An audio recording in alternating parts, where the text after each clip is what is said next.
Hello, welcome back. GovDoc Breakdown, no opinions, just facts and summaries of government documents, and we let you take it from there.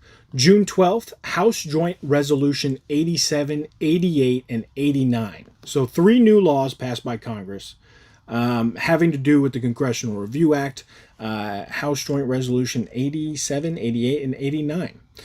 This time, Congress is ending EPA rules related to California's way of regulating vehicle emissions.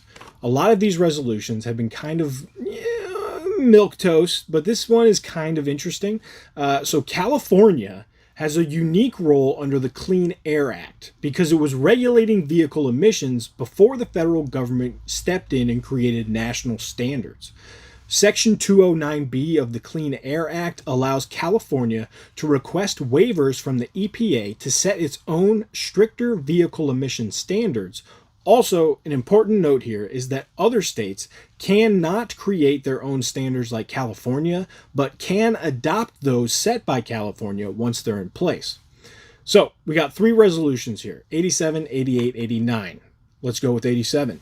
Now, there are standards California is required to meet when applying for these waivers, and on April 6, 2023, the EPA granted California 4 waivers for heavy-duty vehicles, advanced clean trucks, airport shuttles, and zero-emission powertrains. So basically, they could set stricter regulations on those classifications of vehicles.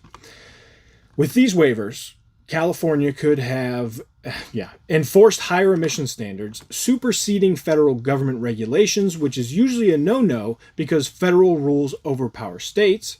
Preemption is what that's called. But California has this ability in the Clean Air Act. And this is what House Joint Resolution 87 does. Stops those 4 new waivers.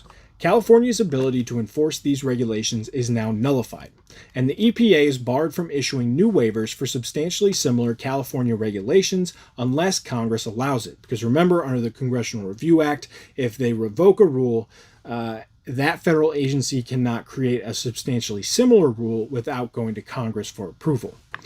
All right, so keep everything in mind that we just discussed and apply it to House Joint Resolution 88 and 89.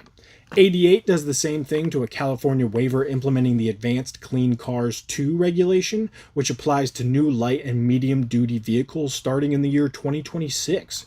And 89 gets rid of the Omnibus Low NOx regulation, which focused on reducing nitrogen oxide, or NOx, emissions shown to contribute to smog and air pollution. Full video located on our channel.